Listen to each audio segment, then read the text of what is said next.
প্রথম দিনই বিপুল সাড়া।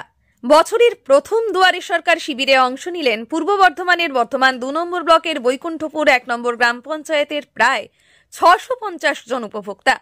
রাজ্য জুড়ে নবম পর্যায়ের দুয়ারে সরকার শিবির শুরু হলো শুক্রবার থেকে। আগামী ১ ফেব্রুয়ারি পর্যন্ত চলবে এই শিবির। এই শিবির থেকে লক্ষ্মীর ভান্ডার, স্বাস্থ্যসাথী, কৃষক বন্ধু, কন্যাশ্রী, রূপশ্রী এবং বিধবা ভাতা, বয়স্ক ভাতা, স্টুডেন্ট ক্রেডিট কার্ড, কিষাণ ক্রেডিট কার্ড সহ মোট ৩৭টি প্রকল্পের সুবিধা গ্রহণ করতে পারবেন উপভোক্তারা। এদিন বর্ধমান ২ নম্বর ব্লকের বৈকুণ্ঠপুর ১ নম্বর গ্রাম পঞ্চায়েতের জ্যোতিরাম বিদ্যাপীঠে অনুষ্ঠিত হল দুয়ারে সরকার শিবির। এই শিবিরে উপভোক্তাদের ভিড় ছিল চোখে পড়ার মতন এবং আবেদনকারীর ফর্ম পূরণ করতে দেখা যায় কন্যাশ্রীর মেয়েদের। এছাড়াও পঞ্চায়েত প্রধান রাখি সাঁতরা নিজে উপস্থিত থেকে বহু উপভোক্তার ফর্মও পূরণ করে দেন।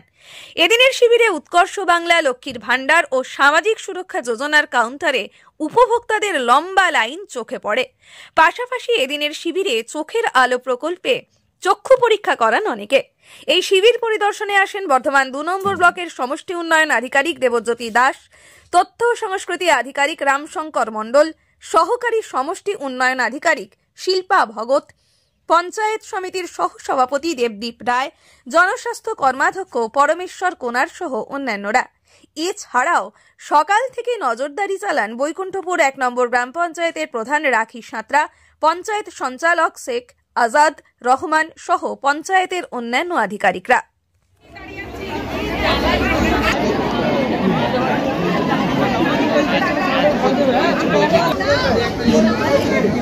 এখানে এসে তো অনেক সুবিধা পাওয়া যাচ্ছে। তার কারণ হচ্ছে আমরা তো আগে এরকম দুয়ারে সরকার ক্যাম্প পাইনি, যার জন্য আমাদের অনেক জায়গায় ছুটতে হতো। এখন গ্রামে গ্রামে মানে জেলায় জেলায় ক্যাম্প বসানোর কারণে আমাদের অনেক সুবিধা হয়েছে। না, হ্যাঁ, এক জায়গাতেই সব কিছু হয়ে যাচ্ছে। আগে যেমন ছোটাছুটি করে যেতে হতো, সেটা এখন এক জায়গাতে সব হয়ে যাচ্ছে। আমি নিয়ে এসেছি আমার মায়ের লক্ষ্মী ভান্ডারের জন্য, আর আমার ভাই প্রতিবন্ধী ৯০%, তো ওনার ভোটার কার্ড নাম ভুল আছে, কিছু কিছু ডকুমেন্টস ভুল আছে। আমি ভাইকে নিয়ে মাকে নিয়ে এসেছি এই প্রতিবন্ধী কার্ড ঠিক করার জন্য।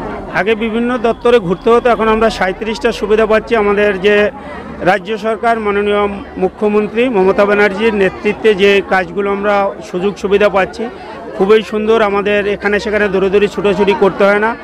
আমরা মোটামুটি দুয়ারে সরকার আমাদের ঘরে বসেই সমস্ত রকম সুযোগ সুবিধা পাচ্ছি। আমরা এটাতে খুশি। আমরা চাই যে মাননীয় মুখ্যমন্ত্রীর আরও উন্নয়নের হাত এগিয়ে আসুক, আমরা তাকে সহযোগিতা করব এবং আমরা যাতে আরও এত সুযোগ সুবিধা আরও বেশি বেশি পাই, তার জন্য মাননীয় মুখ্যমন্ত্রীকে অশেষ ধন্যবাদ এবং তাকে অভিনন্দন জানাই।